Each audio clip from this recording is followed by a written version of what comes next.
Tonight, with just over a month to go until Election Day, the first and only meeting between the two men who hope to become Vice President of the United States, Democratic Governor Tim Walz of Minnesota and Republican Senator J.D. Vance of Ohio. Now, this is likely the final debate of this election cycle, and voting is already underway in 20 states. CBS News polling shows this remains a race either presidential candidate could win. The CBS News vice presidential debate starts now. Fight for every single vote, and we're going to take this country back. And we are ready to continue to build the future together. We're going to turn this whole country red with President Donald J. Trump's leadership. You know what's at the end of this little journey?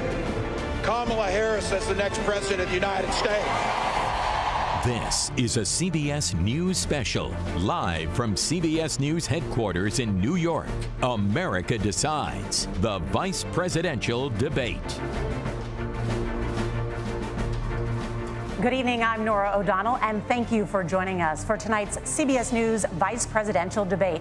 We want to welcome our viewers on CBS, on other networks here in the U.S. and around the world. We have a consequential night ahead, and our focus is the issues that matter to you, the voter. Let's introduce the candidates. Minnesota's Democratic Governor Tim Walz and Ohio's Republican Senator J.D. Vance, tonight meeting for the first time. I'm Margaret Brennan. In order to have a thoughtful and civil debate, these are the rules that both campaigns have agreed to. Questions will be directed at one candidate, who will have 2 minutes to respond. The other candidate will be allowed 2 minutes for rebuttal. Then each candidate will get another minute to make further points, with an additional 1 minute each at the discretion of the moderator. The primary role of the moderators is to facilitate the debate between the candidates, enforce the rules, and provide the candidates with the opportunity to fact-check claims made by each other. CBS News reserves the right to mute the candidates' microphones to maintain decorum. We have not shared the questions or topics with the campaigns. The stage is set. Governor, Senator, thank you for joining us. Let's get started. Tonight, our country is facing several unfolding crises. The Middle East is on the brink of war. Americans are suffering from the catastrophic impact of Hurricane Helene. And now a labor strike as 25,000 dock workers from Maine to Texas are picketing. We're going to begin tonight with the Middle East. Margaret. Thank you, Norah. Earlier today, Iran launched its largest attack yet on Israel, but that attack failed, thanks to joint U.S. and Israeli defensive action. President Biden has deployed more than 40,000 U.S. military personnel and assets to that region over the past year to try to prevent a regional war. Iran is weakened, but the U.S. still considers it the largest state sponsor of terrorism in the world, and it has drastically reduced the time it would take to develop a nuclear weapon. It is down now to 1 or 2 weeks' time. Governor Walz, if you were the final voice in the Situation Room, would you support or oppose a preemptive strike by Israel on Iran? You have 2 minutes. Well, thank you. And thank you for those joining at home tonight. Let's keep in mind where this started. October 7th, Hamas terrorists massacred over 1,400 Israelis and took prisoners. Israel's ability to be able to defend itself is absolutely fundamental. Getting its hostages back, fundamental, and ending the humanitarian crisis in Gaza. But the expansion of Israel and its proxies is an absolute fundamental necessity for the United States to have the steady leadership there. You saw it experienced today, where along with our Israeli partners and our coalition, able to stop the incoming attack. But what's fundamental here is that steady leadership is going to matter. It's clear, and the world saw it on that debate stage a few weeks ago. A nearly 80-year-old Donald Trump talking about crowd sizes is not what we need in this moment. But it's not just that. It's those that were closest to Donald Trump that understand how dangerous he is when the world is this dangerous. His chief of staff, John Kelly, said that he was the most flawed human being he'd ever met. And both of his secretaries of defense and his national security advisors said he should be nowhere near the White House. Now, the person closest to them, Donald Trump, said he's unfit for the highest office. That was Senator Vance. What we've seen out of Vice President Harris is we've seen steady leadership. We've seen a calmness that is able to draw on the coalitions to bring them together, understanding that our allies matter. When our allies see Donald Trump turn towards Vladimir Putin, turn towards North Korea, when we start to see that type of fickleness around holding the coalitions together, we will stay committed. And as the Vice President said today we will protect our forces and our allied forces, and there will be consequences. Governor, your time is up. Senator Vance, the same question. Would you support or oppose a preemptive strike by Israel on Iran? You have 2 minutes. So, Margaret, I want to answer the question. First of all, thanks, Governor. Thanks to CBS for hosting the debate. And thanks, most importantly, to the American people who are watching this evening and caring enough about this country to pay attention to this vice presidential debate. I want to answer the question, but I want to actually give an introduction to myself a little bit because I recognize a lot of Americans don't know who either one of us are. I was raised in a working class family. My mother required food assistance for periods of her life. My grandmother required Social Security help to raise me. And she raised me in part because my own mother struggled with addiction for a big chunk of my early life. I went to college on the GI Bill after I enlisted in the Marine Corps and served in Iraq. And so I stand here asking to be your vice president with extraordinary gratitude for this country, for the American dream that made it possible for me to live my dreams. And most importantly, I know that a lot of you are worried about the chaos in the world and the feeling that the American dream is unattainable. I want to try to convince you tonight over the next 90 minutes that if we get better leadership in the White House, if we get Donald Trump back in the White House, the American dream is going to be attainable once again. Now, to answer this particular question, we have to remember that as much as Governor Walz just accused Donald Trump of being an agent of chaos, Donald Trump actually delivered stability in the world, and he did it by establishing effective deterrence. People were afraid of stepping out of line. Iran, which launched this attack, has received over $100 billion in unfrozen assets thanks to the Kamala Harris administration. What do they use that money for? They use it to buy weapons that they're now launching against our allies, and God forbid, potentially launching against the United States as well. Donald Trump recognized that for people to fear the United States, you needed peace through strength. They needed to recognize that if they got out of line, the United States global leadership would put stability and peace back in the world. Now, you asked about a preemptive strike, Margaret, and I want to answer the question. Look, it is up to Israel what they think they need to do to keep their country safe, and we should support our allies wherever they are when they're fighting the bad guys. I think that's the right approach to take with the Israel question.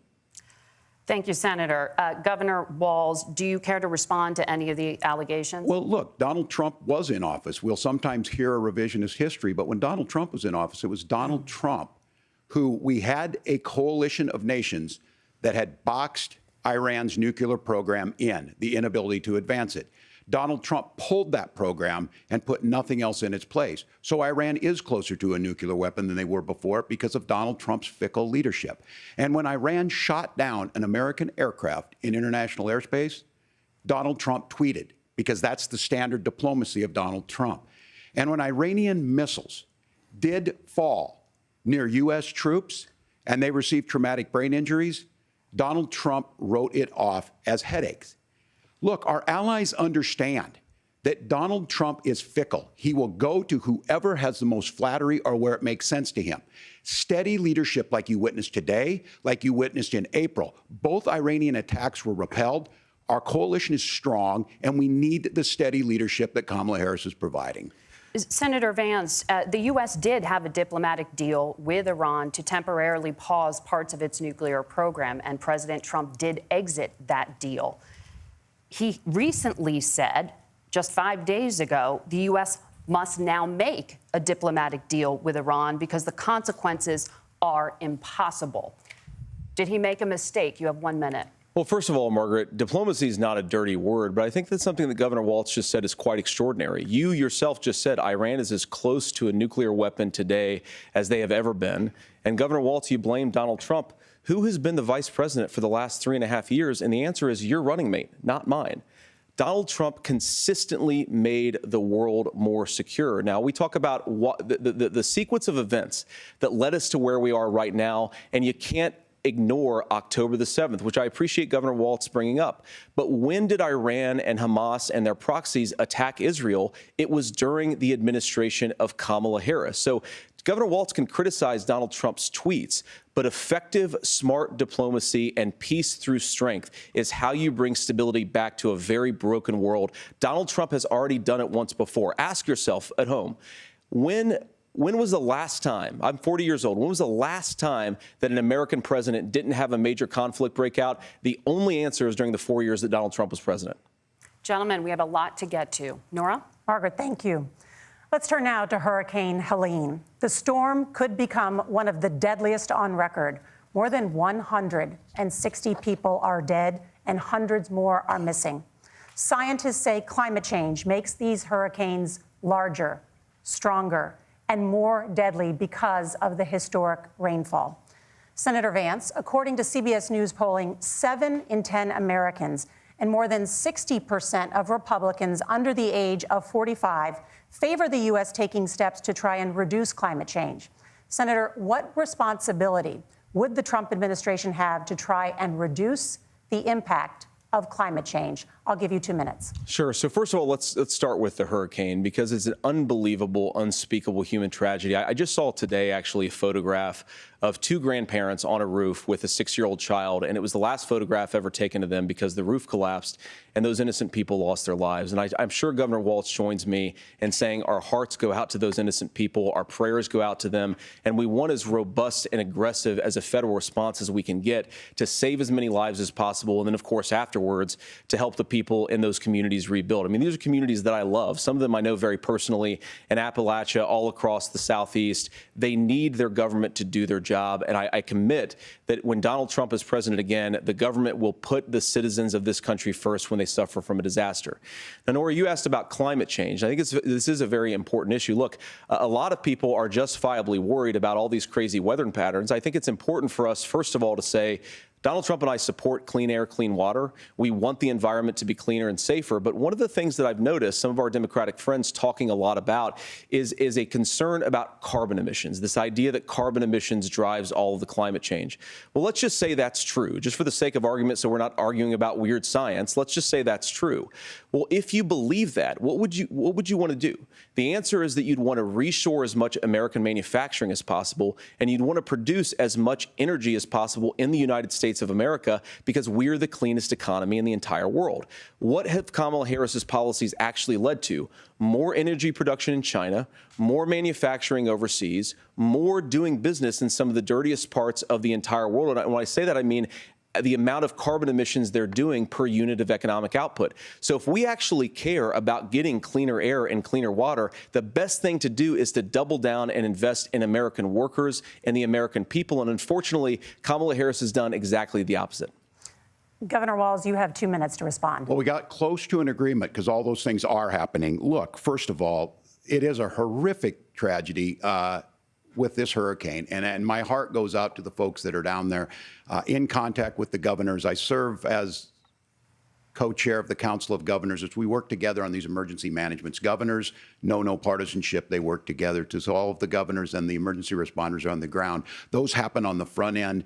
The federal government comes in, makes sure they're there that we recover. But we're still in that phase where we need to make sure that they're staying there, staying focused. Now, look, coming back to the climate change issue, there's no doubt this thing roared onto the scene faster and stronger than anything we've seen.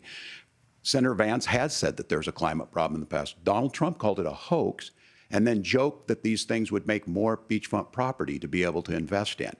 What we've seen out of the Harris administration now, the Biden-Harris administration, is we've seen this investment. We've seen massive investments, the biggest in global history that we've seen in the Inflation Reduction Act, has created jobs all across the country. 2,000 in Jeffersonville, Ohio, taking the EV technology that we invented and making it here. 200,000 jobs across the country. The largest solar manufacturing plant in North America sits in Minnesota. But my farmers know climate change is real. They've seen 500-year droughts, 500-year floods back to back. But what they're doing is adapting, and this has allowed them to tell me, look, I harvest corn, I harvest soybean, and I harvest wind. We are producing more natural gas and more oil at any time than we ever have. We're also producing more clean energy. So the solution for us is to continue to move forward, that climate change is real. Reducing our impact is absolutely critical, but this is not a false choice. You can do that at the same time you're creating the jobs that we're seeing all across the country. That's exactly what this administration has done. We are seeing us becoming an energy superpower for the future, not just the current. And that's what absolutely makes sense. And then we start thinking about how do we mitigate these disasters. Thank you. Senator, I want to give you an opportunity to respond there. The governor mentioned that President Trump has called climate change a hoax. Do you agree?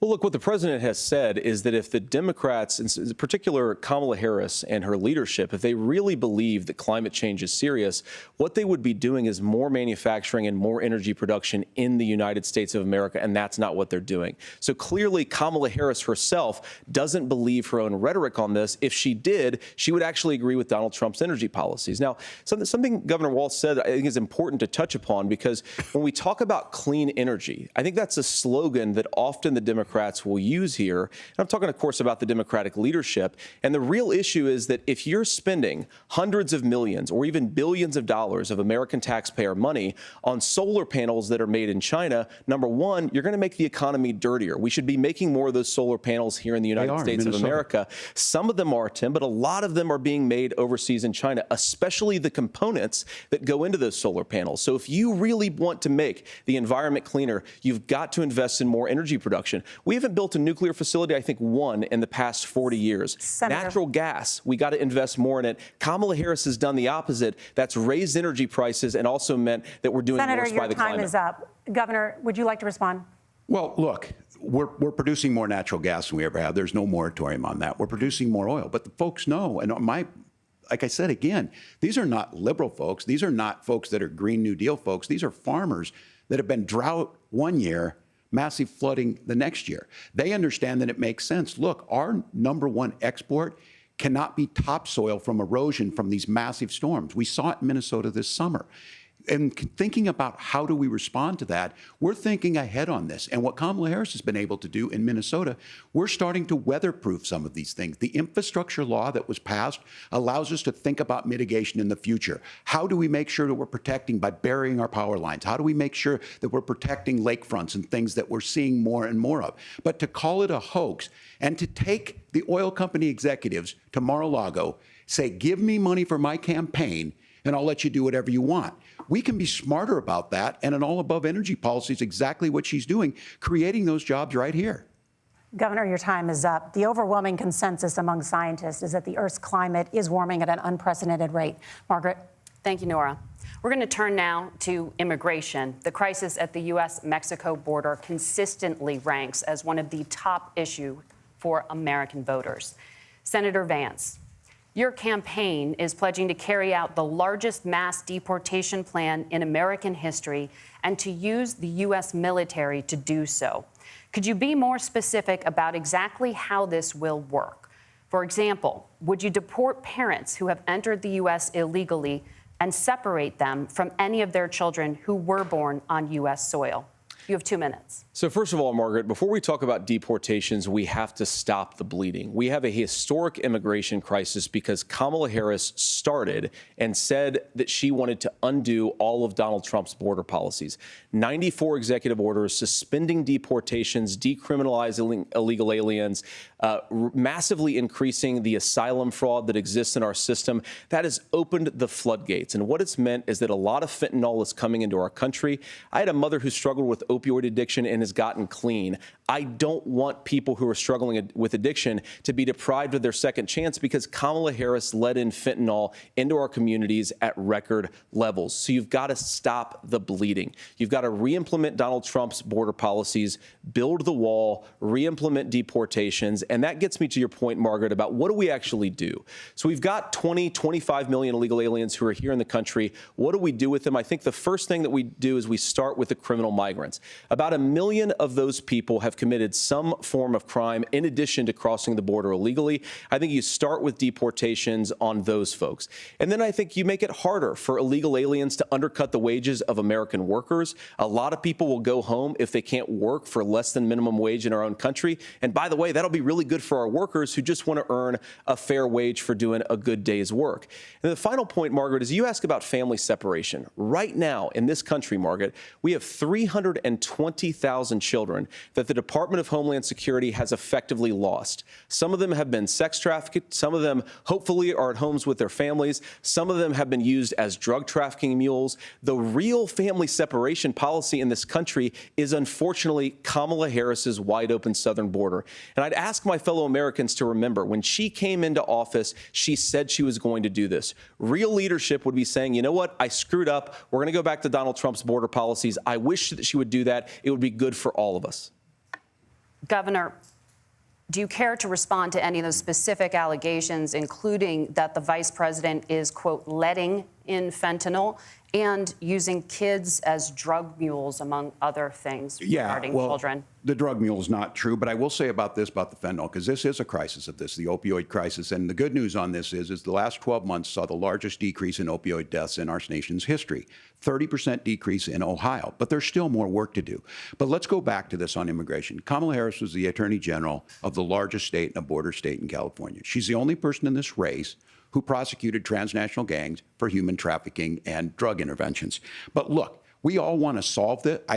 Most of us want to solve this, and that is the United States Congress. That's the Border Patrol agents. That's the Chamber of Commerce. That's most Americans out here. That's why we had the fairest and the toughest bill on immigration that this nation's seen.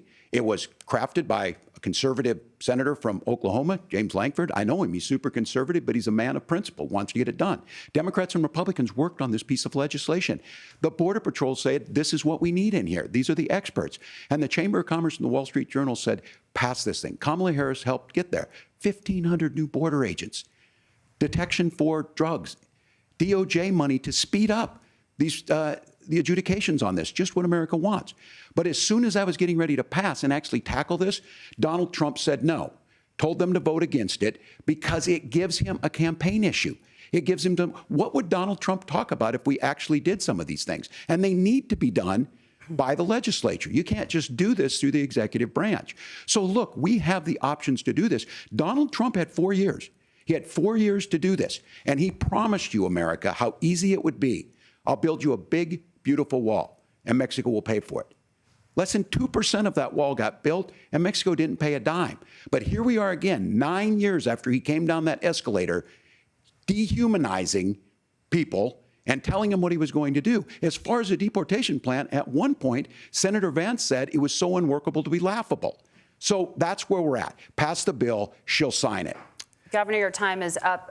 Senator, the question was, will you separate parents from their children, even if their kids are U.S. citizens? You have 1 minute. Margaret, my point is that we already have massive child separations thanks to Kamala Harris's open border. And I didn't accuse Kamala Harris of inviting drug mules. I said that she enabled the Mexican drug cartels to operate freely in this country. And we know that they use children as drug mules, and it is a disgrace, and it has to stop. Look, I think what Tim said just doesn't pass the smell test. For 3 years, Kamala Harris went out bragging that she was going to undo Donald Trump's border policy. She did exactly that. We had a record number of illegal crossings. We had a record number of fentanyl coming into our country. And now that she's running for president, or a few months before, she says that somehow she got religion and cared a lot about a piece of legislation.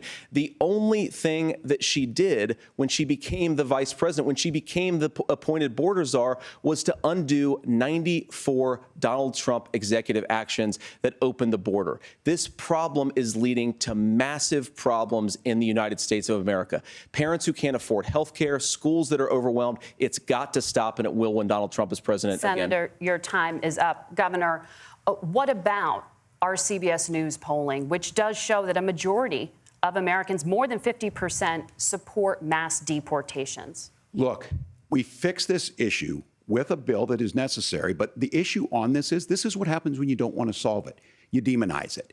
And we saw this, and Senator Vance, and it surprises me on this, talking about and saying, I will create stories to bring attention to this. That vilified a large number of people who were here legally in the community of Springfield. The Republican governor said, it's not true, don't do it.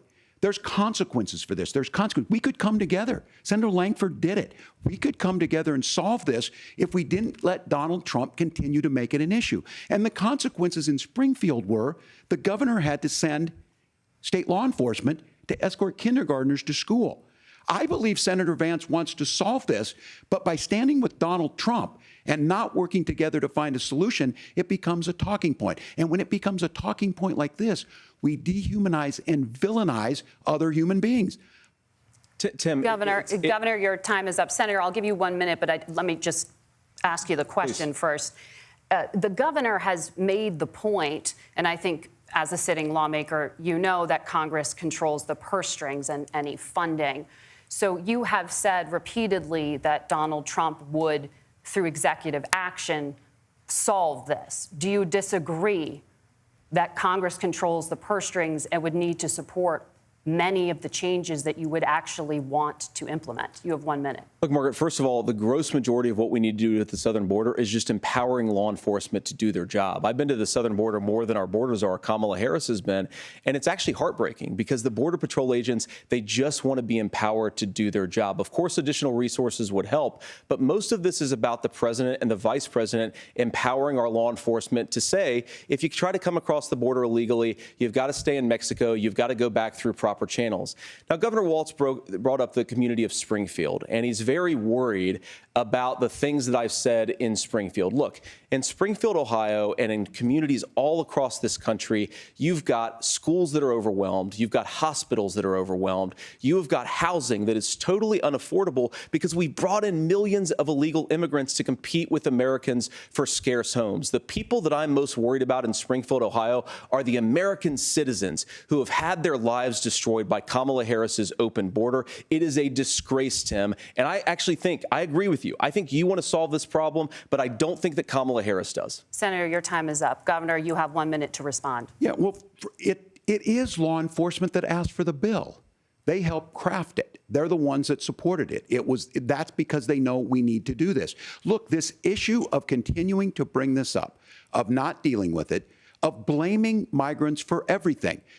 On housing, we could talk a little bit about Wall Street speculators buying up housing and making them less affordable, but it becomes a blame.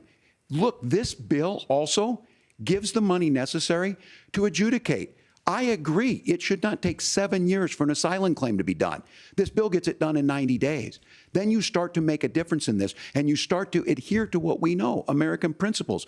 I don't talk about my faith a lot, but Matthew 25:40 talks about, to the least amongst us you do unto me. I think that's true of most Americans. They simply want order to it. This bill does it. It's funded. It's supported by the people who do it. And it lets us keep our dignity about how we treat other people. Thank you, Governor. And just to clarify for our viewers, Springfield, Ohio does have a large number of Haitian migrants who have legal status, temporary protected status. Well, Margaret, but thank you, Senator. We have so much to get to. Margaret, I think it's important because we're going to turn now to the economy. Thank you, Margaret. The rules were that you guys weren't going to fact check, and since you're fact checking me, I think it's important to say what's actually going on. So there's an application called the CBP One app, where you can go on as an illegal migrant, apply for asylum or apply for parole, and be granted legal status at the wave of a Kamala Harris open border wand. That is not a person coming in, applying for a green card and waiting for 10 years. That is the facilitation of illegal immigration, Margaret, by our own leadership. Thank you, Senator, for describing the legal process. We have so much to get to, Senator. Those laws have been on the books since 1990. Thank you, gentlemen. The CBP One app has not been on the books since 1990. It's something that Kamala Harris created, Margaret. Gentlemen, the audience can't hear you because your mics are cut. We have so much we want to get to. Thank you for explaining the legal process. Norah. Thank you, Margaret. The economy is a top concern for voters. Each of your campaigns has released an economic plan, so let's talk about the specifics. Governor Walz, Vice President Harris unveiled a plan that includes billions in tax credits for manufacturing, housing, and a renewed child tax credit. The Wharton School says your proposals will increase the nation's deficit by $1.2 trillion. How would you pay for that without ballooning the deficit? Governor, I'll give you 2 minutes. Yeah, thank you. And Kamala Harris and I do believe in the middle class because that's where we come from. We both grew up in that. We understand. So those of you out there listening tonight, you're hearing a lot of stuff back and forth, and it's good. It's healthy. That's what this is supposed to happen. You should be listening. How's this going to impact me? The bold forward plan that Kamala Harris put out there is talking about this housing issue. The one thing is there's 3 million new houses proposed under this plan with down payment assistance on the front end to get you in a house. A house is much more than just an asset to be traded somewhere. It's foundational to where you're at. And then making sure that the things you buy every day, whether they be prescription drugs or other things, that there's fairness in that. Look, the $35 insulin is a good thing, but it costs $5 to make insulin. They were charging $800 before this law went into effect. As far as the housing goes, I've seen it in Minnesota. 12% more houses in Minneapolis, prices went down on rent 4%. It's working. And then making sure tax cuts go to the middle class. $6,000 child tax credit, we have one in Minnesota, reduces childhood poverty by 1/3. We save money in the long run, and we do the right thing for families. And then getting businesses off the ground. The law as it stands right now is $5,000 tax credit for small business, increasing that to $50,000. Now, this is a philosophical difference between us. Donald Trump made a promise, and I'll give you this, he kept it.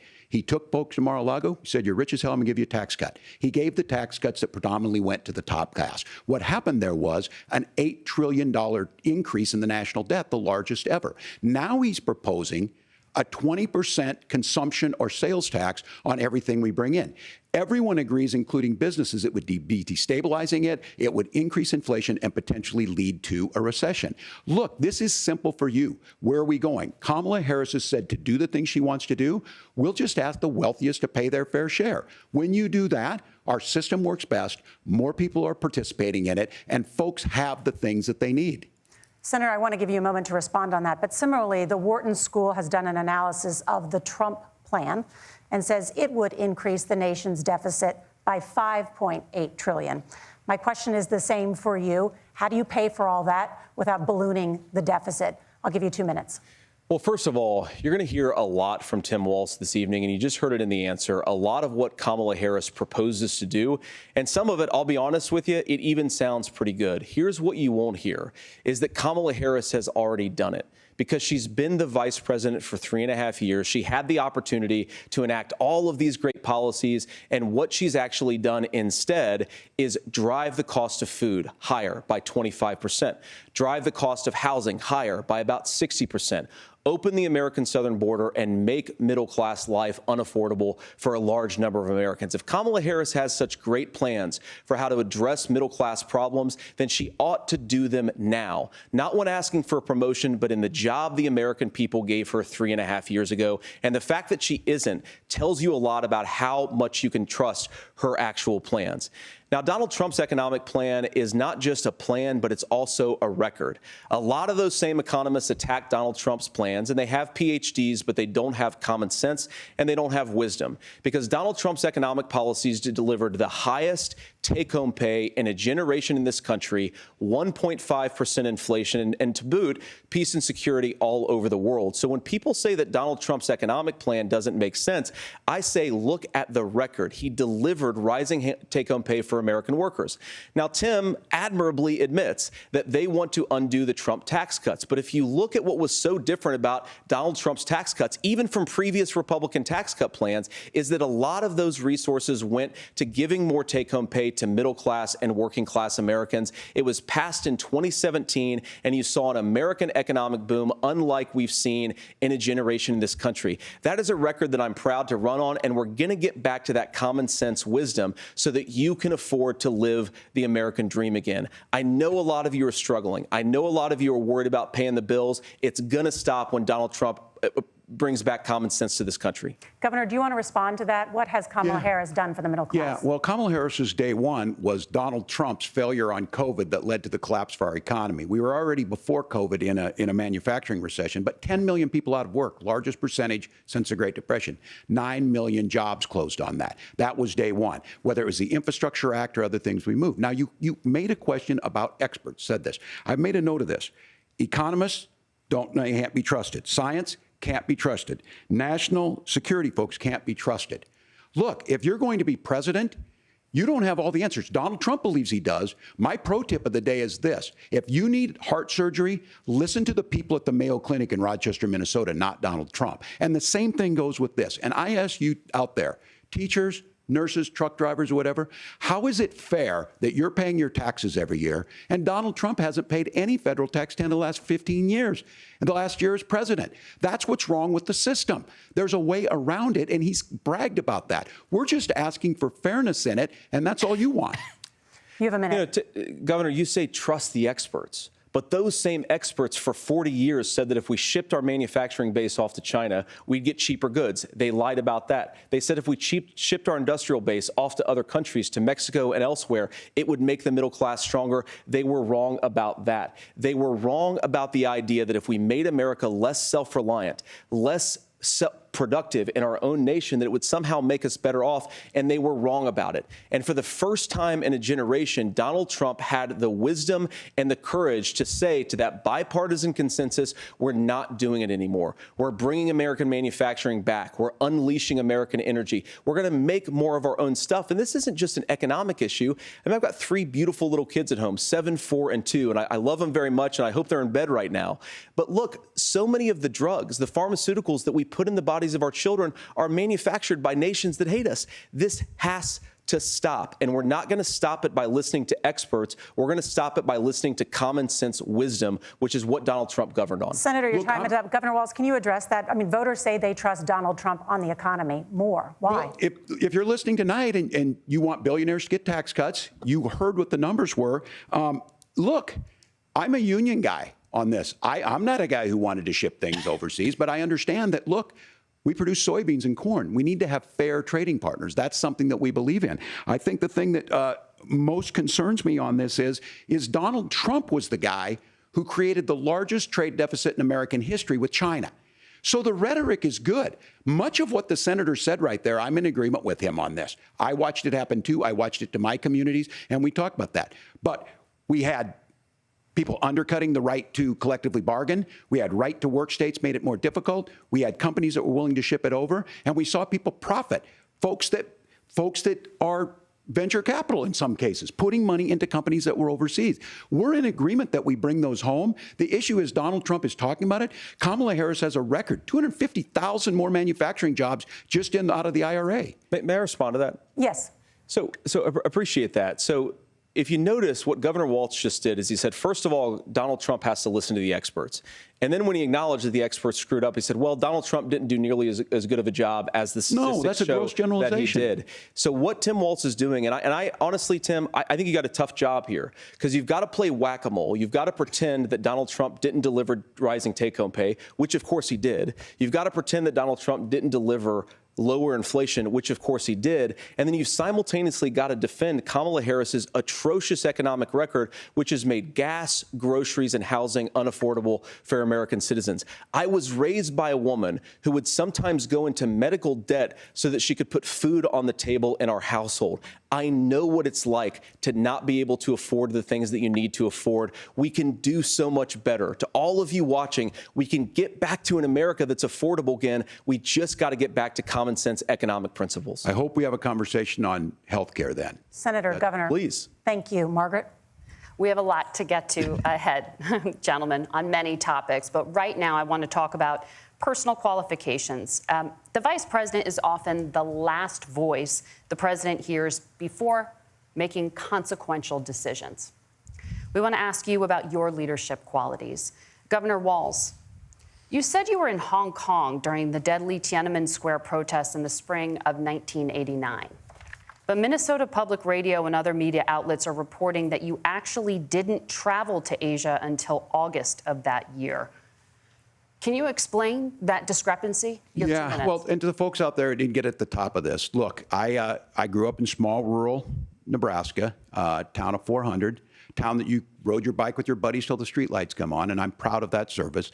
I joined the National Guard at 17, worked on family farms, and then I used the GI Bill to become a teacher, passionate about it, a young teacher. My first year out, I got the opportunity in the summer of '89 to travel to China. 35 years ago, be able to do that. I came back home and then started a program to take young people there. We would take basketball teams, we would take baseball teams, we would take dancers, and we would go back and forth to China. The issue for that was to try and learn. Now, look, my community knows who I am. They saw where I was at. Look, I will be the first to tell you, I have poured my heart into my community. I've tried to do the best I can, but I've not been perfect. And I'm a knucklehead at times, but it's always been about that. Those same people elected me to Congress for 12 years. And in Congress, I was one of the most bipartisan people, working on things like farm bills that we got done, working on veterans benefits. And then the people of Minnesota were able to elect me to governor twice. So look, my commitment has been from the beginning to make sure that I'm there for the people, to make sure that I get this right. I will say more than anything, many times I will talk a lot. I will get caught up in the rhetoric. But being there, the impact it made, the difference it made in my life, I learned a lot about China. I hear the critiques of this. I would make the case that Donald Trump should have come on one of those trips with us. I guarantee you he wouldn't be praising Xi Jinping about COVID, and I guarantee you he wouldn't start a trade war that he ends up losing. So this is about trying to understand the world. It's about trying to do the best you can for your community. And then it's putting yourself out there and letting your folks understand what it is. My commitment, whether it be through teaching, which I was good at, or whether it was being a good soldier or was being a good member of Congress, those are the things that I think are the values that people care about. Governor, just to follow up on that, the question was, can you explain the discrepancy? All I said on this was I got there that summer and misspoke on this. So I will just, that's what I've said. So I was in Hong Kong and China during the democracy protests went in. And from that, I learned a lot of what needed to be in governance. Thank you, Governor. Senator Vance, in 2016, you called your running mate, Donald Trump, unfit for the nation's highest office, and you said he could be America's Hitler. I know you've been asked many times, and you've said you regret those comments and explained you then voted for Donald Trump in 2020. But the Washington Post reported new messages last week in which you also disparaged Trump's economic record while he was president, writing to someone in 2020, quote, Trump thoroughly failed to deliver his economic populism. You're now his running mate, and you've shifted many of your policy stances to align with his. If you become vice president, why should Americans trust that you will give Donald Trump the advice he needs to hear and not just the advice he wants to hear?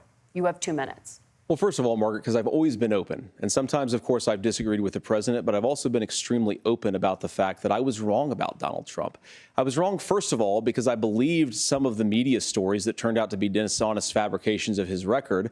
But most importantly, Donald Trump delivered for the American people. Rising wages, rising take-home pay, an economy that worked for normal Americans, a secure southern border, a lot of things, frankly, that I didn't think he'd be able to deliver on. And yeah, when you screw up, when you misspeak, when you get something wrong and you change your mind, you ought to be honest with the American people about it. It's one of the reasons, Margaret, why I've done so many interviews is because I think it's important to actually explain to the American people where I come down on the issues and what changed. Now, you pointed out to messages from 2020. Margaret, I've been extremely consistent that I think there were a lot of things that we could have done better in the Trump administration the first round if Congress was doing its job. I strongly believe, and I've been a United States Senator, that Congress is not just a high-class debating society. It's not just a forum for senators and congressmen to whine about problems. It's a forum to govern. So there were a lot of things on the border, on tariffs, for example, where I think that we could have done so much more if the Republican Congress and the Democrats in Congress had been a little bit better about how they govern the country. They were so obsessed with impeaching Donald Trump, they couldn't actually govern. And I want to talk about this tariff issue in particular, Margaret, because Tim just accused this of being a national sales tax. Look, the one thing, and you're probably surprised to hear me praising Joe Biden, but the one thing that Joe Biden did is he continued some of the Trump tariffs that protected American manufacturing jobs. And it's the one issue, the most pro-worker part of the Biden administration, it's the one issue where Kamala Harris has run away from Joe Biden's record. Think about this. If you're trying to employ slave laborers in China at $3 a day, you're going to do that and undercut the wages of American workers unless our country stands up for itself and says you're not accessing our markets unless you're paying middle-class Americans a fair wage. Senator, your time is up. Norah? Thank you. Now to the issue of reproductive rights. Governor Walz, after Roe versus Wade was overturned, you signed a bill into law that made Minnesota one of the least restrictive states in the nation when it comes to abortion. Former President Trump said in the last debate that you believe abortion, quote, in the 9th month is absolutely fine. Yes or no? Is that what you support? I'll give you 2 minutes. That's not what the bill says, but look, this issue is what's on everyone's mind. Donald Trump put this all into motion. He brags about how great it was that he put the judges in and overturned Roe versus Wade, 52 years of personal autonomy. And then he tells us, oh, we send it to the states. It's a beautiful thing. Amanda Zaworski would disagree with you on it's a beautiful thing. A young bride in Texas waiting for their child at 18 weeks.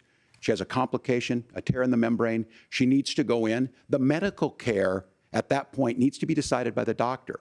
And that would have been an abortion. But in Texas, that would have put them in legal jeopardy. She went home, got sepsis, nearly dies, and now she may have difficulty having children. Or in Kentucky, Hadley Duvall, a 12-year-old child raped and impregnated by her stepfather. Those are horrific. Now, when God asked about that, Senator Vance said 2 wrongs don't make a right. There is no right in this. So in Minnesota, what we did was restore Roe versus Wade. We made sure that we put women in charge of their health care. But look, this is not where, if you don't know Amanda or a Hadley, you soon will. Their Project 2025 is going to have a registry of pregnancies. It's going to make it more difficult, if not impossible, to get contraception and limit access, if not eliminate access to infertility treatments. For so many of you out there listening, me included, infertility treatments are why I have a child. That's nobody else's business. But those things are being proposed. And the catch-all on this is, well, the states will decide what's right for Texas might not be right for Washington. That's not how this works. This is basic human right. We have seen maternal mortality skyrocket in Texas, outpacing many other countries in the world. This is about health care. In Minnesota, we are ranked first in health care for a reason. We trust women. We trust doctors. Senator, do you want to respond to the governor's claim? Will you create a federal pregnancy monitoring agency? No, Norah, certainly we won't. And I want to talk about this issue because I know a lot of Americans care about it, and I know a lot of Americans don't agree with everything that I've ever said on this topic. And, you know, I grew up in a working class family in a neighborhood where I knew a lot of young women who had unplanned pregnancies and decided to terminate those pregnancies because they feel like they didn't have any other options. And, you know, one of them is actually very dear to me. And I know she's watching tonight, and I love you. And she told me something a couple years ago that she felt like if she hadn't had that abortion, that it would have destroyed her life because she was in an abusive relationship. And I think that what I take from that as a Republican who proudly wants to protect innocent life in this country, who proudly wants to protect the vulnerable, is that my party, we've got to do so much better of a job at earning the American people's trust back on this issue where they frankly just don't trust us. And I think that's one of the things that Donald Trump and I are endeavoring to do. I want us as a Republican Party to be pro-family in the fullest sense of the word. I want us to support fertility treatments. I want us to make it easier for moms to afford to have babies. I want it to make it easier for young families to afford a home so they can afford a place to raise that family. And I think there's so much that we can do on the public policy front just to give women more options. Now, of course, Donald Trump has been very clear that on the abortion policy specifically, that we have a big country and it's diverse. And California has a different viewpoint on this than Georgia. Georgia has a different viewpoint from Arizona. And the proper way to handle this, as messy as democracy sometimes is to let voters make these decisions, let the individual states make their abortion policy. And I think that's what makes the most sense in a very big, a very diverse, and let's be honest, sometimes a very, very messy and divided country. Governor, would you like to respond and also answer the question about restrictions? Yeah, well, the question got asked and Donald Trump made the accusation that wasn't true about Minnesota. Well, let me tell you about this idea that there's diverse states. There's a young woman named Amber Thurman. She happened to be in Georgia, a restrictive state. Because of that, she had to travel a long distance to North Carolina to try and get her care. Amber Thurman died in that journey back and forth. The fact of the matter is, how can we as a nation say that your life and your rights as basic as the right to control your own body is determined on geography. There's a very real chance, had Amber Thurman lived in Minnesota, she would be alive today. That's why the restoration of Roe versus Wade. When you listen to Vice President Harris talk about this subject and you hear me talk about it, you hear us talking exactly the same. Donald Trump is trying to figure out how to get the political right of this. I agree with a lot of what Senator Vance said about what's happening. His running mate, though, does not, and that's the problem. Governor, your time is up. Senator, let me ask you about that. He mentioned, it was, I think, referring to a national ban. In the past, you have supported a federal ban on abortion after 15 weeks. In fact, you said if someone can't support legislation like that, quote, you are making the United States the most barbaric pro-abortion regime anywhere in the entire world. My question is, why have you changed your position? Well, Norah, first of all, I never supported a national ban. I did when I was running for Senate in 2022 talk about setting some minimum national standard. For example, we have a partial birth abortion ban in place in this country at the federal level. I don't think anybody's trying to get rid of that, or at least I hope not, though I know that Democrats have taken a very radical pro-abortion stance. But Norah, you know, one of the things that changed is in the state of Ohio, we had a referendum in 2023, and the people of Ohio voted overwhelmingly, by the way, against my position. And I think that what I learned from that, Norah, is that we've got to do a better job at winning back people's trust. So many young women would love to have families. So many young women also see an unplanned pregnancy as something that's going to destroy their livelihood, destroy their education, destroy their relationships. And we have got to earn people's trust back. And that's why Donald Trump and I are committed to pursuing pro-family policies, making child care more accessible, making fertility treatments more accessible, because we've got to do a better job at that. And that's what real leadership is. Governor, your response. I'm going to respond on the pro-abortion piece of that. No, we're not. We're pro-women. We're pro-freedom to make your own choice. We know what the implications are to not be that. Women having miscarriages, women not getting the care, physicians feeling like they may be prosecuted for providing that care. And as far as making sure that we're educating our children and giving them options, Minnesota's a state with one of the lowest teen pregnancy rates. We understand that, too. We know that the options need to be available, and we make that true. We also make it, we're a top 3 state for the best place to raise children. But these two things to try and say that we're pro-children, but we don't like this, or you guys are pro-abortion, that's not the case at all. We are pro-freedoms for women to make their choices, and we're going, and Kamala Harris is making the case, to make options for children more affordable, a $6,000 child tax credit, but we're not going to base that on the backs of making someone like Amber Thurman drive 600 miles to try and get health care. Senator. May I respond to that? First of all, Governor, I agree with you. Amber Thurman should still be alive, and there are a lot of people who should still be alive, and I certainly wish that she was. And maybe you're free to disagree with me on this and explain this to me, but as I read the Minnesota law that you signed into law, the statute that you signed into law, it says that a doctor who presides over an abortion where the baby survives, the doctor is under no obligation to provide life-saving care to a baby who survives a botched late-term abortion. That is, I think, whether you're pro-choice or pro-abortion, that is fundamentally barbaric. And that's why I use that word, Norah, is because some of what we've seen, do you want to force Catholic hospitals to perform abortions against their will? Because Kamala Harris has supported suing Catholic nuns to violate their freedom of conscience. We can be a big and diverse country where we respect people's freedom of conscience and make the country more pro-baby and pro-family. But please. Yes, Governor, please respond. Look, this is one where there's always something there. This is a very simple proposition.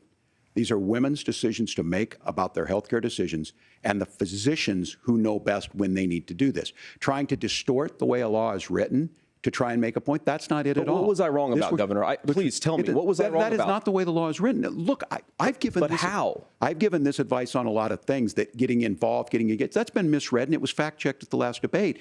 But the point on this is there's a continuation of these guys to try and tell women or to get involved.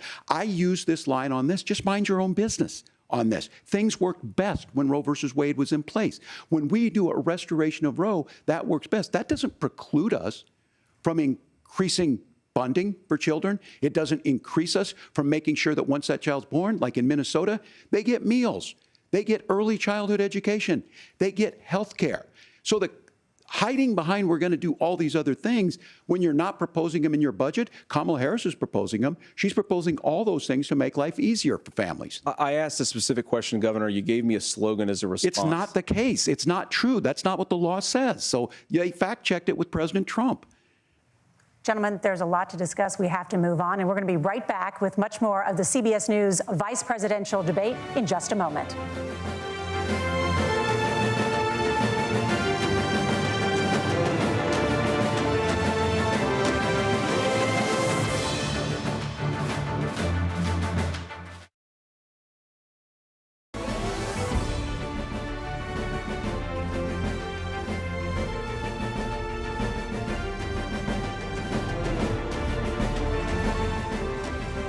Welcome back to the CBS News vice presidential debate.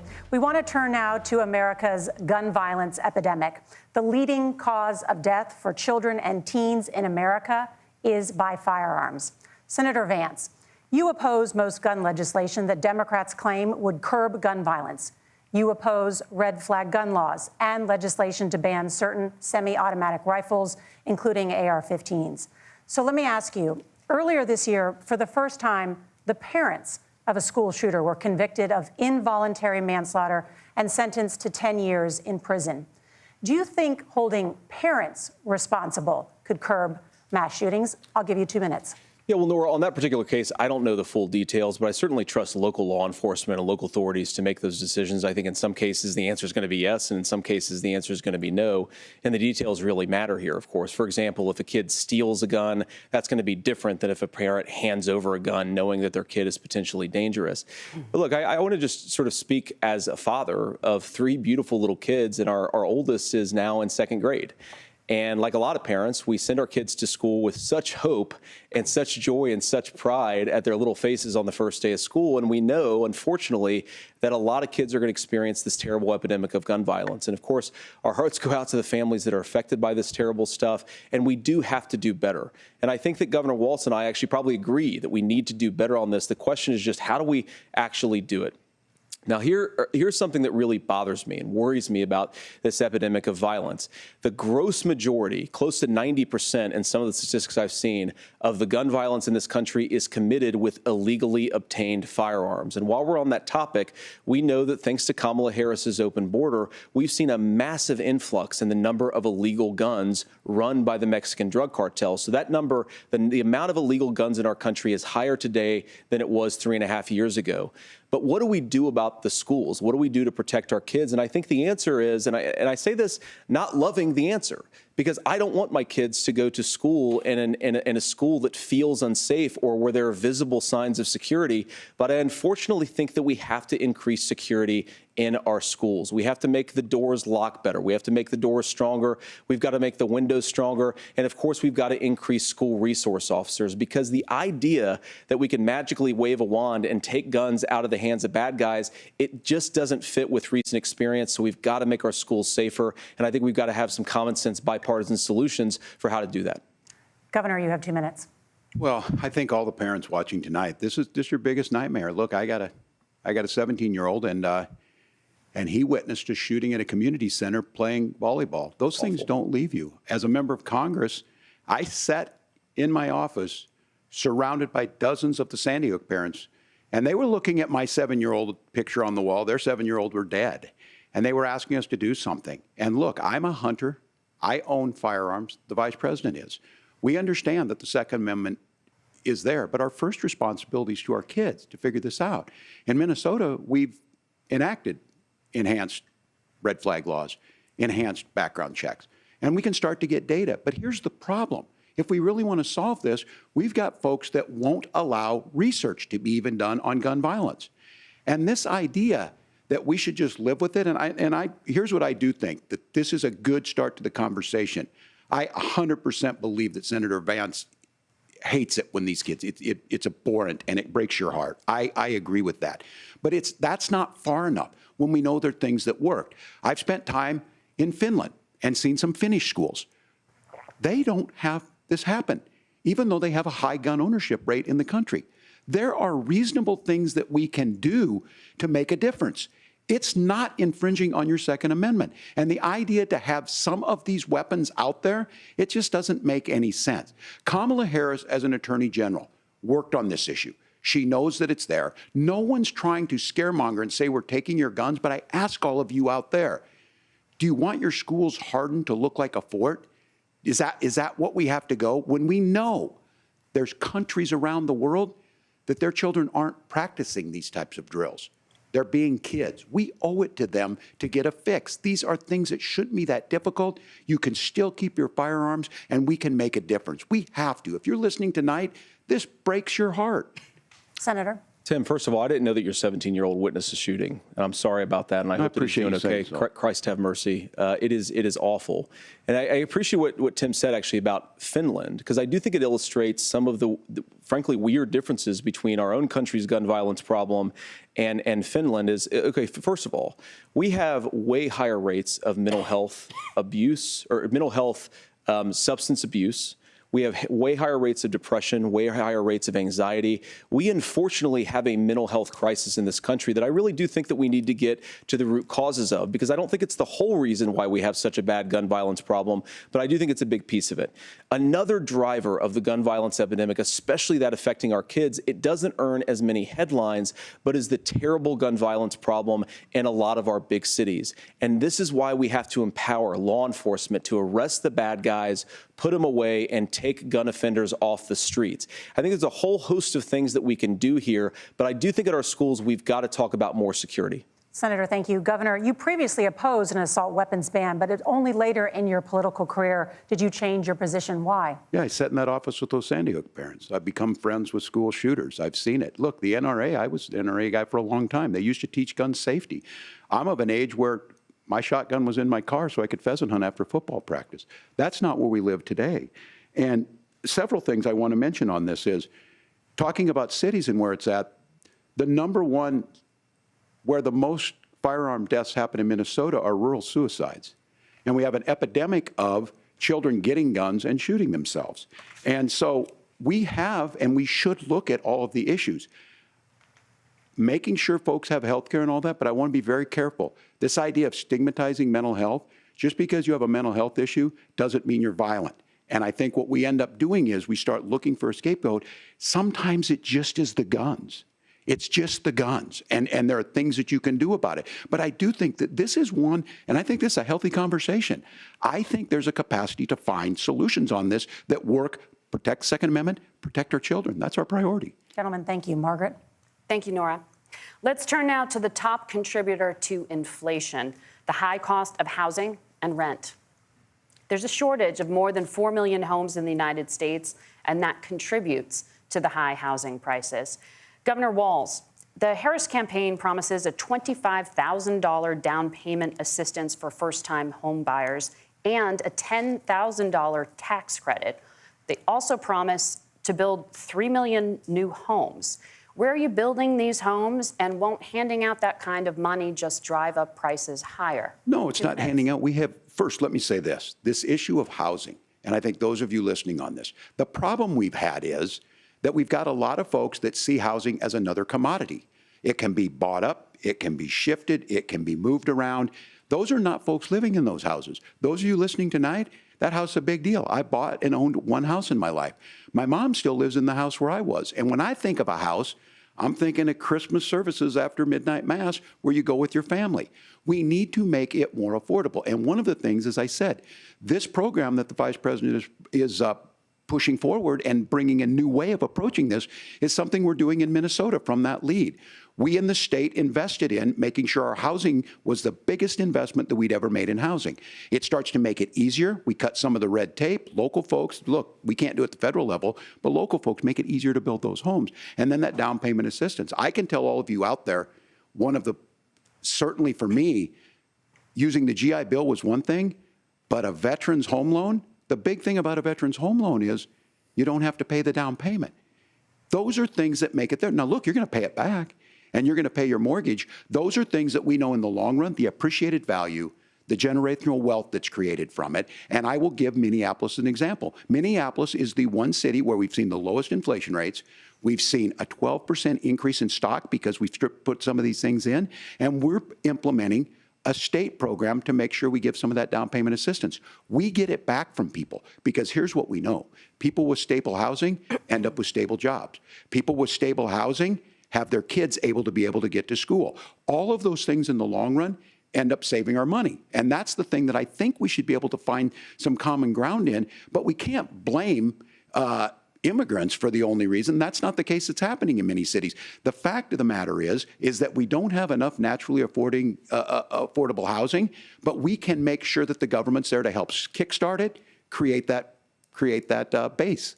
Governor, your time is up. Senator Vance, as far as your campaign's position, the promise is to seize federal lands to build homes, remove regulation, provide tax breaks, and cut back on immigration, which you say pushes up prices.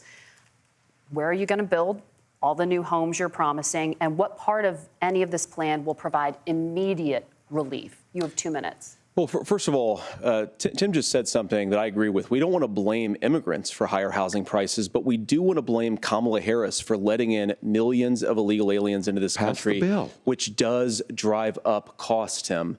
25 million illegal aliens competing with Americans for scarce homes is one of the most significant drivers of home prices in the country. It's why we have massive increases in home prices that have happened right alongside massive increases in illegal alien populations under Kamala Harris's leadership. Now, Tim just mentioned a bunch of ideas.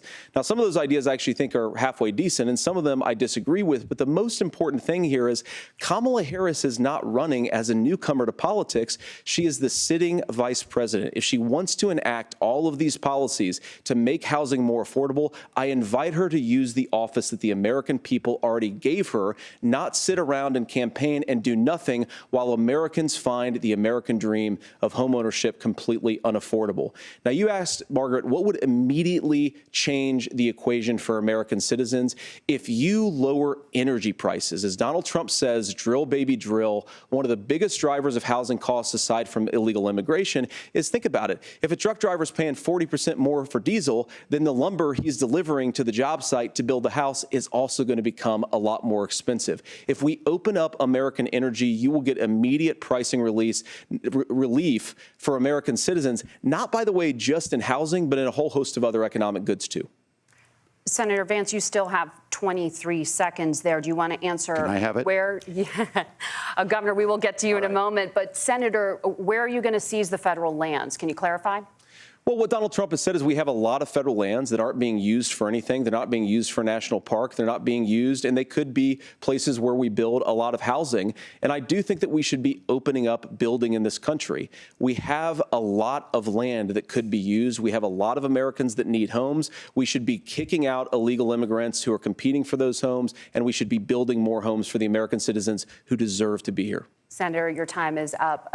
Governor, I do want to let you respond to the allegation that the vice president is letting in.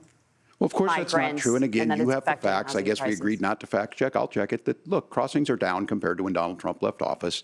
But it's, again, blaming and not trying to find the solution. I was going to ask, though, on this question, are we going to drill and build houses in the same federal land? And I think when people hear federal lands, these are really important pieces of land. Now, Minnesota doesn't have a lot of federal lands. I know in the western part of the countries we do.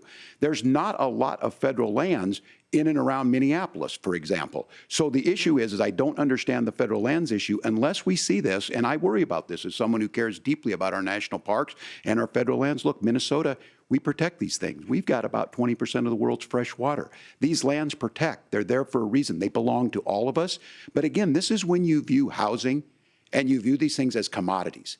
Like, there's a chance to make money here. Let's take this federal land and let's sell it to people for that. I think there's better ways to do this. We've seen it in Minnesota. We're able to refurbish some of these houses. We're able to make some investments. That gets people in. And I'm still on the fact on this.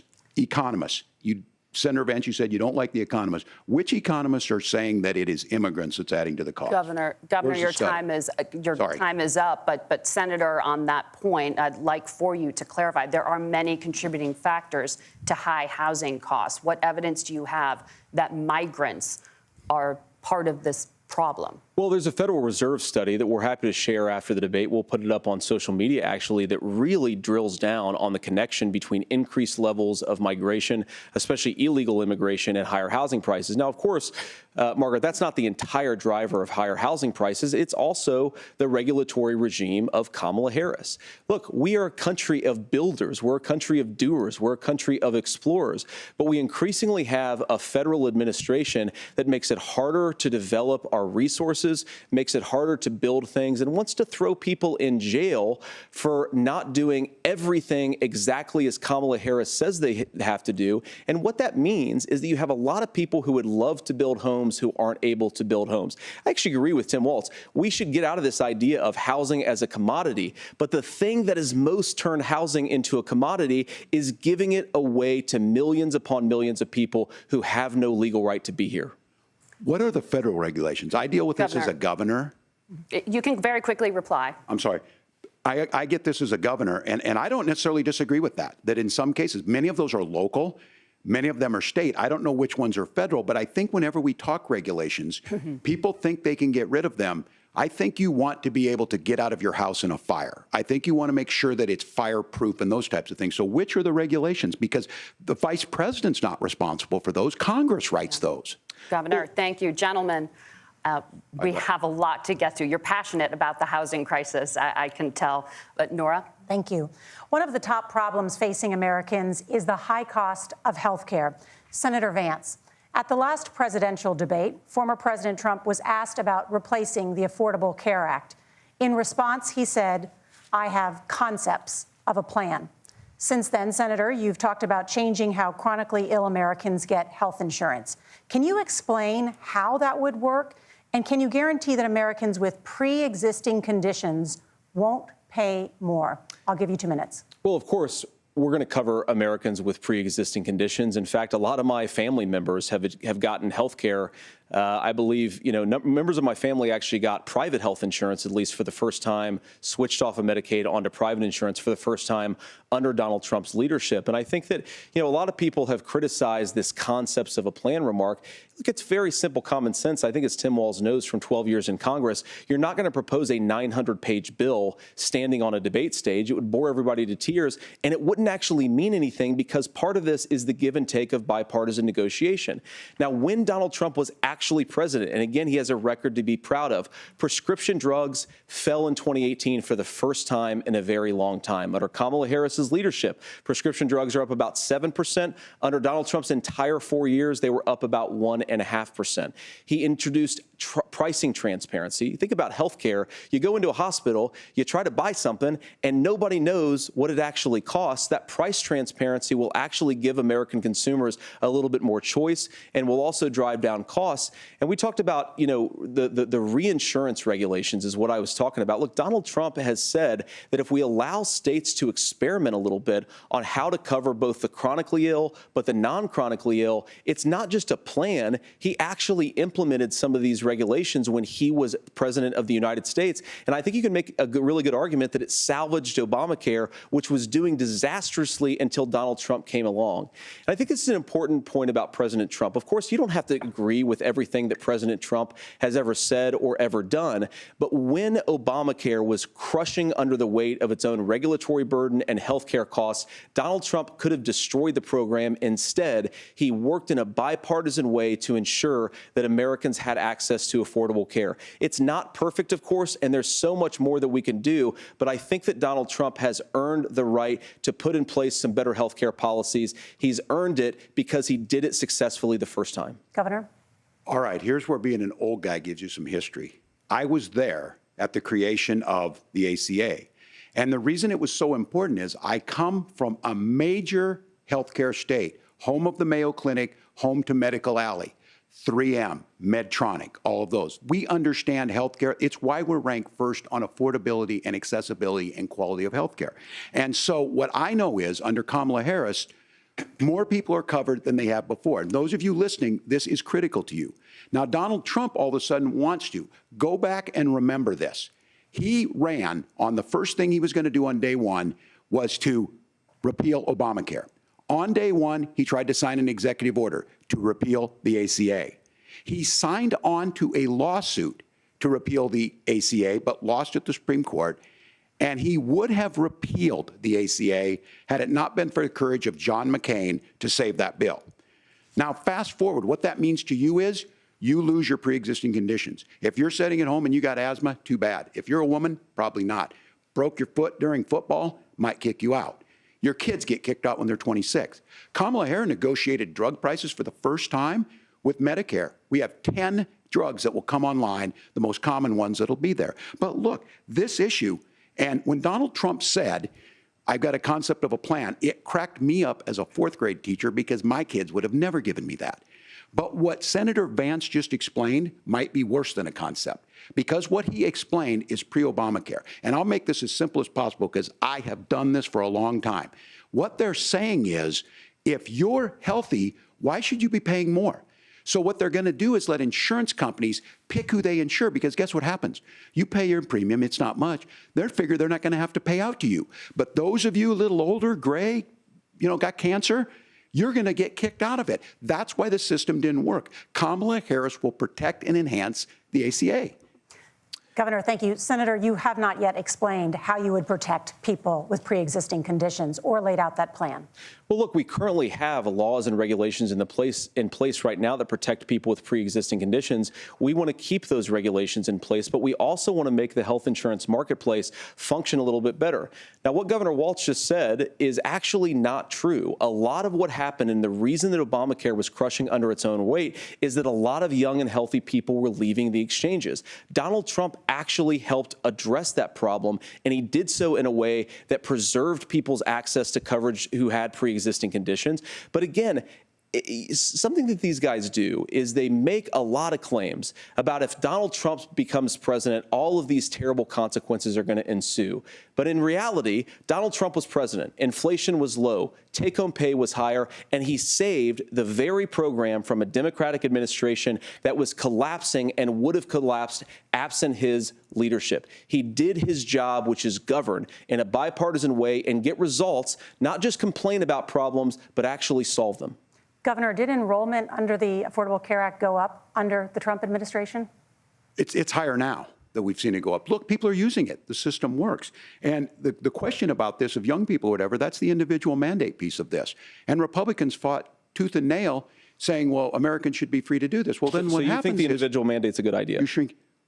I think the idea of making sure the risk pool is broad enough to cover everyone, that's the only way insurance works. When it doesn't, it collapses. You are asking pre-ACA where we get people out. Look, people know that they need to be on health care. People expect it to be there. And when we are able to make it, and we are making it this way, when we incentivize people to be in the market, when we help people who might not be able to afford it get there, and we make sure then when you get sick and old, it's there for you. Because I heard people say, well, I don't want to buy into Medicare or whatever. Good luck buying health care once you get past 70. So look, the ACA works. We can continue to do better. Kamala Harris did that. The way she made everything better was negotiating those 10 drugs on Medicare for the first time in American history. Thank you. Margaret? Can I address that? I apologize. We're out of time. Ahead, we have a Norah. number of subjects to discuss. Margaret? Let's talk about families in America. There is a child care crisis in this country, and the United States is one of the very few developed countries in the world without a national paid leave program for new parents. Governor Walz, you said that if Democrats win both the White House and Congress, this is a day one priority for you. How long should employers be required to pay workers while they are home taking care of their newborns? You have 2 minutes. Yeah, well, that's negotiable, and that's what Congress worked. But here's what the deal is. Americans sitting out there right now, you may work for a big company. Look, we're home in Minnesota to some of the largest Fortune 500 companies. Kamala Harris knows that in California. Those companies provide paid family medical leave. One is, I think they're moral and they think it's a good thing, but it also keeps their employees healthy. We in Minnesota passed a paid family medical leave. You have a child, and I had to go back to work 5 days after my kids were born. This allows you to stay home a certain amount of time. What we know is that gets the child off to a better start, the family works better, we stay in their employers, we get more consistency in that. So Kamala Harris has made it a priority. We implemented it in Minnesota and we see growth. That's how you become a pro-business state. But the negotiations on it, and here's the issue, those big companies are able to offer it. Those of you out there who don't have it, just imagine what happens if you get cancer or your child gets sick. We know what happens. You end up staying home. In some cases, that means no paycheck because you've got no protection on that. This is the case of an economy that Donald Trump has set for the wealthiest amongst us. He's willing to give those tax breaks to the wealthiest. He's willing to say, bust those unions up, do whatever. What we're saying is the economy works best when it works for all of us. And so a paid family medical leave program, and I will tell you, go to the families or go to the businesses and ask them. As far as childcare on this, you have to take it at both the supply and the demand side. You can't expect the most important people in our lives to take either our children or our parents to get paid the least amount of money. And we have to make it easier for folks to be able to get into that business and then to make sure that folks are able to pay for that. We were able to do it in Minnesota, and I'm still telling you this. We were listed as the best state. We're still in crisis on this. A federal program of paid family medical leave and help with this will enhance our workforce, enhance our families, and make it easier to have the children that you want.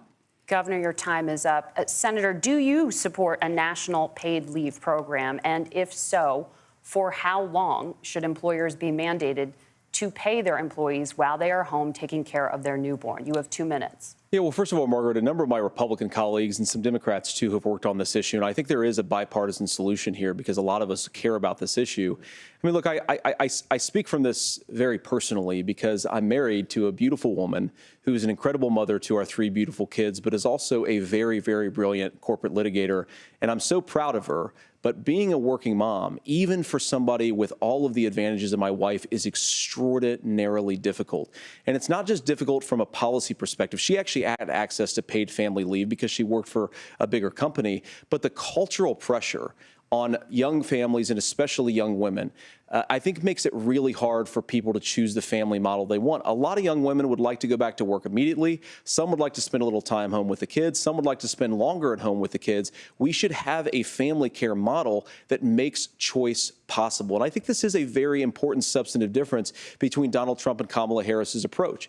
I mean, look, if you look at the federal programs that we have that support paid family leave right now, the Community Development Block Grant, and there's another block grant program that spends a lot of money from the federal government. These programs only go to one kind of child care model. Let's say you'd like your church maybe to help you out with child care. Maybe you live in a rural area or an urban area and you'd like to get together with families in your neighborhood to provide child care in the way that makes the most sense. You don't get access to any of these federal monies. We want to promote choice in how we deliver family care and how we promote child care because, look, it is unacceptable. And, you know, of course, Tim and I have been on the campaign trail a lot the past 7 or 8 weeks. And one of the biggest complaints I hear from young families is people who feel like they don't have options, like they're choosing between going to work or taking care for their kids. That is an incredible burden to put on American families. We're the only country that does it. I think we could do a heck of a lot better. Senator, thank you. You have also said, Senator Vance, many things about the American family. The Federal Reserve says parents will spend nearly as much on child care as they do on housing each month. So I want to get your thoughts on this. President Trump recently said, as much as child care is talked about as being expensive, it's relatively speaking not very expensive compared to the kinds of numbers we'll be taking in. Is President Trump committed to the $5,000 per child tax credit that you have described? You have 1 minute. Well, what President Trump said, Margaret, I just want to defend my running mate here a little bit, is that we're going to be taking in a lot of money by penalizing companies for shipping jobs overseas and penalizing countries who employ slave laborers and then ship their products back into our country and undercut the wages of American workers. It's the heart of the Donald Trump economic plan.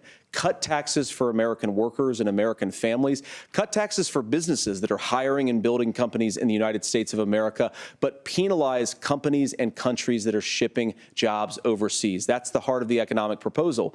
And I think what President Trump is saying is that when we bring in this additional revenue with higher economic growth, we're going to be able to provide paid family leave, child care options that are viable and workable for a lot of American families. Can you clarify how that will solve the child care shortage?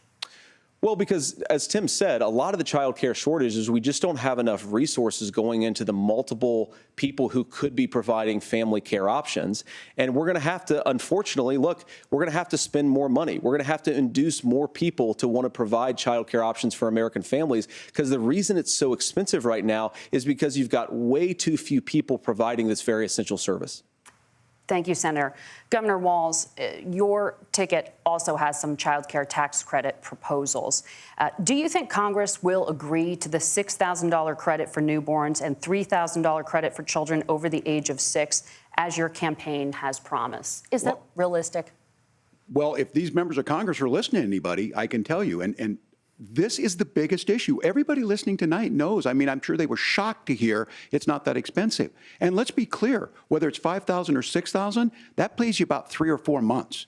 Let's be clear of where we're at on this. It's because we got out of an imbalance on this. We thought we were going to get by not paying people. I don't think Senator Vance and I are that far apart. I'm not opposed to what he's talking about on options. We've done scholarships types of things. I think we need to be open to making the case. But the issue here is, the question you asked is, you're not going to pay for it with these tariffs. That's just adding another $4,000 on the family and taking less. So not only do they not get the money to pay for that, they're $4,000 in the hole. That's Wharton School. That's his alma mater. And so I think the issue here is, those members of Congress, I can't believe they're not here. When I go to businesses, sure, they'll talk about taxes sometime, but they will lead with childcare and they will lead with housing, because we know the problem is, especially in a state like Minnesota, we need more workers because our economy's growing, but we need the workforce. Governor, thank you. We need to move on. Norah? Let's talk about the state of democracy, the top issue for Americans after the economy and inflation. After the 2020 election, President Trump's campaign and others filed 62 lawsuits contesting the results. Judges, including those appointed by President Trump and other Republican presidents, looked at the evidence and said there was no widespread fraud. The governors of every state in the nation, Republicans and Democrats, certified the 2020 election results and sent a legal slate of electors to Congress for January 6th. Senator Vance, you have said you would not have certified the last presidential election and would have asked the states to submit alternative electors. That has been called unconstitutional and illegal. Would you again seek to challenge this year's election results, even if every governor certifies the results? I'll give you 2 minutes. Well, Norah, first of all, I think that we're focused on the future. We need to figure out how to solve the inflation crisis caused by Kamala Harris's policies, make housing affordable, make groceries affordable, and that's what we're focused on. But I want to answer your question because you did ask it. Look, what President Trump has said is that there were problems in 2020, and my own belief is that we should fight about those issues, debate those issues peacefully in the public square, and that's all I've said, and that's all that Donald Trump has said. Remember, he said that on January the 6th, the protesters ought to protest peacefully. And on January the 20th, what happened? Joe Biden became the president. Donald Trump left the White House. And now, of course, unfortunately, we have all of the negative policies that have come from the Harris-Biden administration. I believe that we actually do have a threat to democracy in this country, but unfortunately, it's not the threat to democracy that Kamala Harris and Tim Walz want to talk about. It is the threat of censorship. It's Americans casting aside lifelong friendships because of disagreements over politics. It's big technology companies silencing their fellow citizens. And it's Kamala Harris saying that rather than debate and persuade her fellow Americans, she'd like to censor people who engage in misinformation. I think that is a much bigger threat to democracy than anything that we've seen in this country in the last 4 years, in the last 40 years.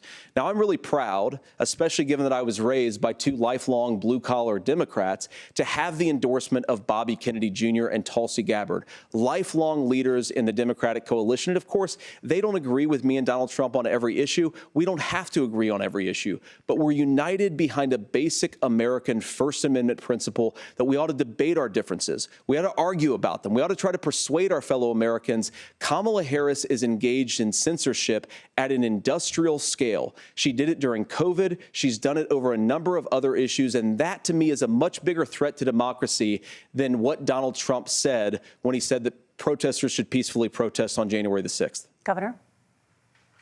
Well, I've enjoyed tonight's debate, and I think there was a lot of commonality here. And I'm sympathetic to misspeaking on things, and I think I might have with the senator. Me too, man.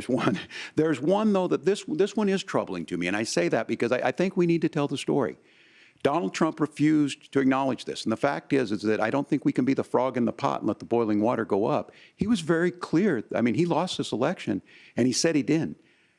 140 police officers were beaten at the Capitol that day. Some with the American flag, several later died. And it wasn't just in there. In Minnesota, a group gathered on the state capitol grounds in St. Paul and said, we're marching to the governor's residence and there may be casualties. The only person there was my son and his dog, who was rushed out crying by state police. That issue and Mike Pence standing there as they were chanting, hang Mike Pence. Mike Pence made the right decision. So, Senator, it was adjudicated over and over and over. I worked with kids long enough to know, and I said as a football coach, sometimes you really want to win, but the democracy is bigger than winning an election. You shake hands, and then you try and do everything you can to help the other side win. That's what was at stake here. Now, the thing I'm most concerned about is the idea that imprisoning your political opponents, already laying the groundwork for people not accepting this. And a president's words matter. A president's words matter.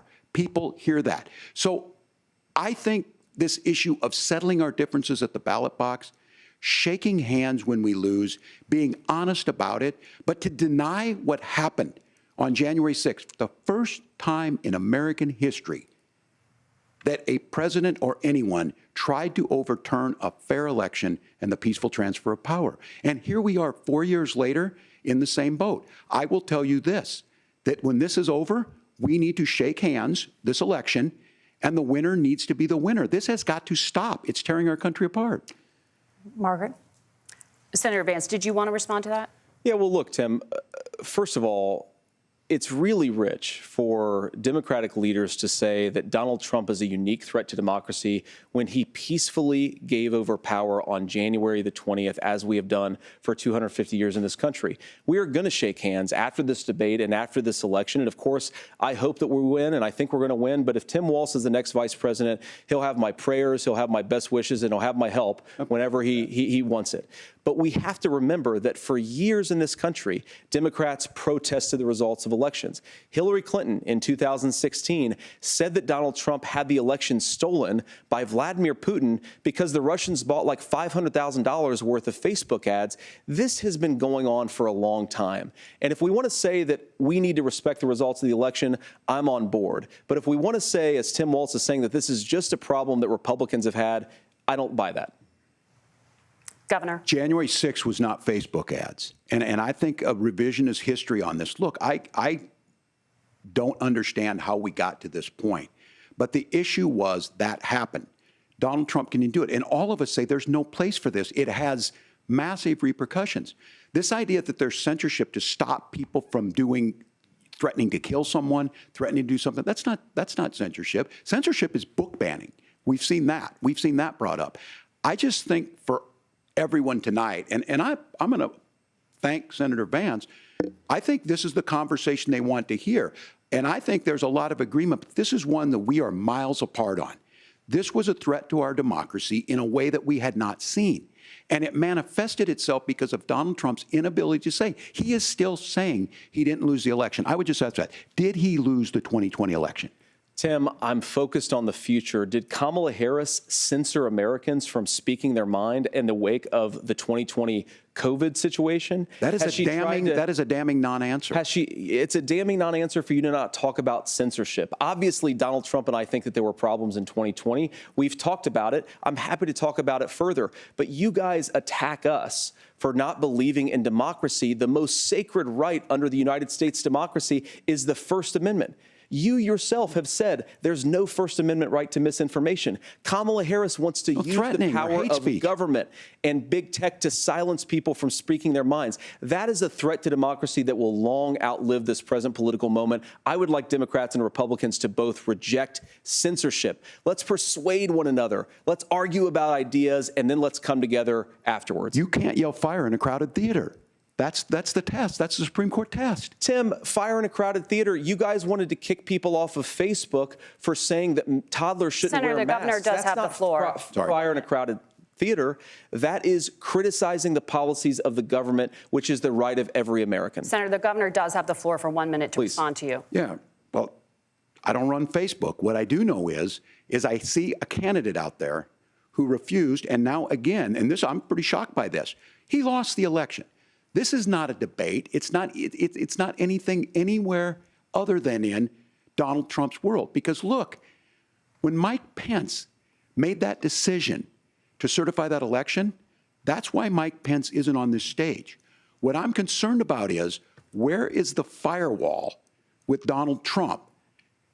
Where is the firewall if he knows he could do anything, including taking an election, and his vice president's not going to stand to it? That's what we're asking you, America. Will you stand up? Will you keep your oath of office, even if the president doesn't? And I think Kamala Harris would agree. She wouldn't have picked me if she didn't think I would do that, because of course that's what we would do. So America, I think you've got a really clear choice on this election of who's going to honor that democracy and who's going to honor Donald Trump. Governor, your time is up. Thank you, gentlemen. We will be right back with both of our candidates. The CBS News vice presidential debate continues.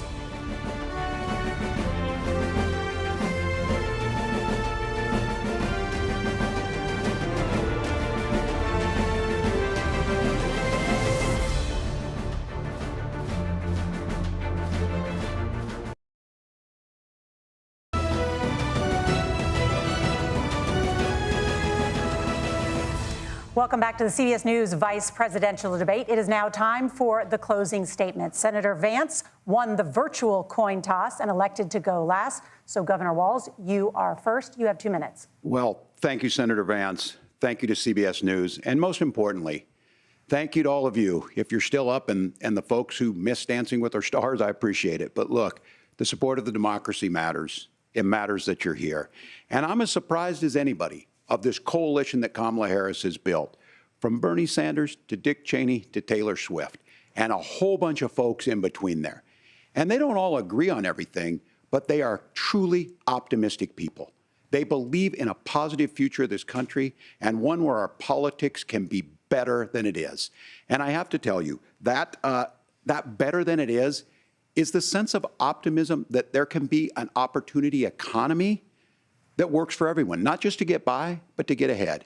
And the idea that freedom really means something. Not the freedom of government to be in your bedroom or exam room, but the freedom for you to make choices about yourself. Now, look, we all know who Donald Trump is. He's told us, and as Maya Angelou said, believe him when he told you that. His first inaugural address talked about American carnage. And then he spent 4 years trying to maybe do that. Senator Vance tonight made it clear he will stand with Donald Trump's agenda. He will continue to push down that road. Excuse me. Kamala Harris gives us a different option. Now, I'll have to tell you, I'm going to be careful about the quotes, but there's one that Senator Vance said that does resonate with me. He said, Donald Trump makes the people I care about afraid. A lot of America feels that way. We don't need to be afraid. Franklin Roosevelt was right. All we have to fear is fear itself. Kamala Harris is bringing us a new way forward. She's bringing us a politics of joy. She's bringing real solutions for the middle class, and she's centering you at the heart of that. All the while asking everyone, join this movement, make your voices heard. Let's look for a new day where everybody gets that opportunity and everybody gets a chance to thrive. I humbly ask for your vote on November 5th for Kamala Harris. Governor Walz, thank you. Senator Vance, your closing statement. Well, I want to thank Governor Walz, you folks at CBS, and of course the American people for tuning in this evening. And one of the issues we didn't talk about was energy. And I remember when I was being raised by my grandmother, when she didn't have enough money to turn on the heat some nights because Ohio gets pretty cold at night and because money was often very tight. And I believe, as a person who wants to be your next vice president, that we are a rich and prosperous enough country where every American, whether they're rich or poor, ought to be able to turn on their heat in the middle of a cold winter night. That's gotten more difficult thanks to Kamala Harris's energy policies. I believe that whether you're rich or poor, you ought to be able to afford a nice meal for your family. That's gotten harder because of Kamala Harris's policies. I believe that whether you're rich or poor, you ought to be able to afford to buy a house. You ought to be able to live in safe neighborhoods. You ought to not have your communities flooded with fentanyl. And that, too, has gotten harder with because of Kamala Harris's policies.